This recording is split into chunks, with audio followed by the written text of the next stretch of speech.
అనంతపురం జిల్లా కళ్యాణదుర్గం పట్టణంలో సిఐటియు ఆధ్వర్యంలో శ్రీరామిరెడ్డి సత్యసాయి త్రాగునీటి కార్మికుల సమ్మె 6వ రోజుకు చేరుకుంది.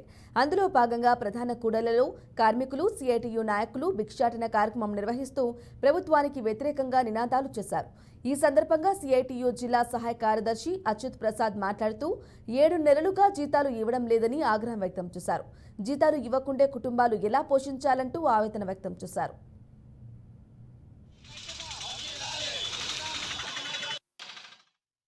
నెలలో అయినా కానీ ఇప్పుడు వరకు కూడా ఈ ప్రభుత్వం మమ్మల్ని గుర్తించలేకపోయింది.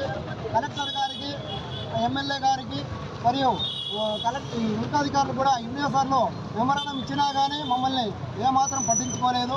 దయచేసి ఎప్పటికైనా ప్రభుత్వం మమ్మల్ని కొంచెము దయ చూపి మాకు సకాలంలో జీతాలు ఇచ్చే విధంగా చూడాలి. మాకు 7 నెలలైనా జీతాలు ఇవ్వకపోతే మా కుటుంబాలు ఎలా పోషిస్తారు? అలాగే మాకు సకాలంలో పిఎఫ్ కానీ ఈఎస్ఐ కానీ సంఖ్య కట్టాక మాకు చాలా ఇబ్బందిగా ఉంది. దయచేసి ఈ మా బాధలను అర్థం చేసుకొని ఈరోజు 5వ తేదీ నుంచి మేము సమ్మె పాట పన్నాము.